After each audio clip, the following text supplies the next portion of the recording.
नांदेडमधील सिडको परिसरात एक धक्कादायक घटना घडली आहे.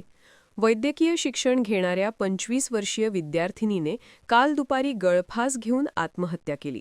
या प्रकरणी राष्ट्रवादी काँग्रेसचे प्रदेश सचिव जीवन घोगरे पाटील यांच्या विरोधात आत्महत्येस प्रवृत्त केल्याचा तसेच अत्याचार प्रतिबंधक कायद्याअंतर्गत गुन्हा दाखल करण्यात आला आहे. सिडको परिसरातील जीवन घोगरे यांच्या घरात अनधिकृत वसतिगृह चालवले जात असल्याची माहिती समोर आली आहे. या वसतिगृहात सुमारे 40 ते 45 मुली राहत होत्या. आकांक्षा गायकवाड ही द्वितीय वर्षात वैद्यकीय शिक्षण घेणारी विद्यार्थिनी होती. तिने गळफास घेऊन आत्महत्या केली. मयत आकांक्षाच्या पालकांनी वसतिगृह चालक जीवन घोगरे यांच्या विरोधात पोलिसांत तक्रार दाखल केली. त्यानुसार घोगरे यांच्या विरोधात आत्महत्येस प्रवृत्त केल्याचा तसेच अत्याचार प्रतिबंधक कायद्याअंतर्गत गुन्हा दाखल करण्यात आला आहे. या प्रकरणाचा अधिक तपास नांदेड ग्रामीण पोलीस करत आहेत. बाईट मुजाजी गायकवाड, मयत विद्यार्थिनीचे वडील. बाईट ज्ञानेश्वर भोसले, पोलीस उपनिरीक्षक, नांदेड ग्रामीण.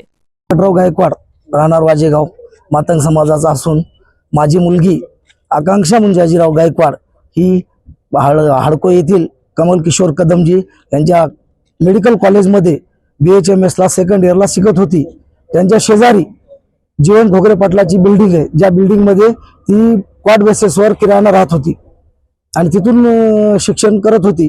मला 1-1:30च्या दरम्यान कॉल आला, तुमच्या मुलीनं फाशी घेतली. मी जाऊन बघितलं तर ती फाशी घेतल्याचा मला अंदाज कळाला नाही. फाशी नसून तिला मारून लटकवण्यात आले असल्याचा मला संशय आहे. जोपर्यंत त्याचा छडा किंवा तपास लागणार नाही, माझ्या मुलीला न्याय भेटणार नाही, तोपर्यंत मी डेथ बॉडी नेऊन अंत्यसंस्कार करणार नाही आणि इथून उठणारही नाही.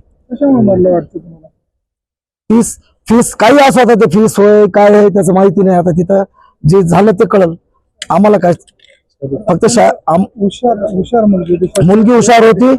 आत्महत्या माझी मुलगी करू शकत नाही. तिने का 4-5 दिवसापूर्वी एका दुसऱ्या मुलीला सुद्धा जीव वाचवलाय. नेऊन दवाखान्यामध्ये मेडिसिन तिने घेतलं होतं, तर तिला नेऊन दवाखान्यात ऍडमिट करून तिला वाचून घरला घेऊन आलेली मुलगी आहे. माझी मुलगी 25 वर्षाची होती, काही नाबालक नव्हती. ती आत्महत्या करू शकत नाही. तिचा घातपात झालेला आहे, तिला मारून लटकवण्यात आलेला आहे असा माझा पूर्णपणे संशय आहे. आता ते जे जीवनराव घोगरे यांची बिल्डिंग आहे, त्यांच्या बिल्डिंग मध्ये कोण आलं कोण गेलं काय गेलं, आता आम्ही तर तिथे राहत नाही.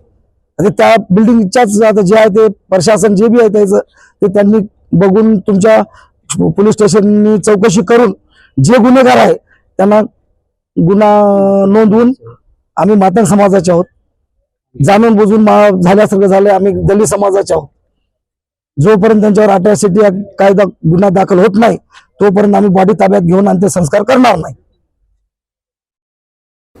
एक वैद्यकीय शिक्षण घेणारी मुलगी वय 25 वर्ष, हिने राहत्या हॉस्टेलवर घरामध्ये राहत होती त्या किरायाने, तिथे आत्महत्या केलेली आहे.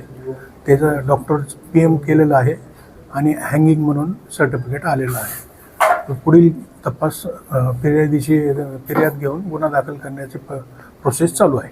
मुलीच्या पालकांचा आरोप आहे की मेंटली आणि सेक्शुअली हॅरॅसमेंट झालेली आहे मुलीची. ते आता तपासात होईल पुढं सगळं. आणि ते हॉस्टेल होतं, गुन्हाच दाखल नाही अजून, तपासात होईल पुढं.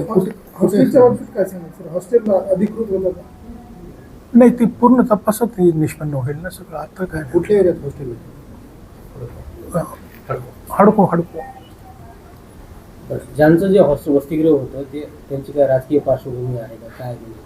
वडिलांचा आरोप आहे मुलीच्या की सेक्शुअली हॅरॅसमेंट होत होती आणि जे घरमालक आहेत म्हणजे वसतिगृह जे चालत होते घरामध्ये, ते सगळं तपास निष्पन्न होईल. आताच नाही सांगता येणार काही. सर किती मुली होत्या हॉस्टेलमध्ये? हॉस्टेलमध्ये किती मुली होत्या जवळपास? किती आहेत मुली? 40-42. 40-42.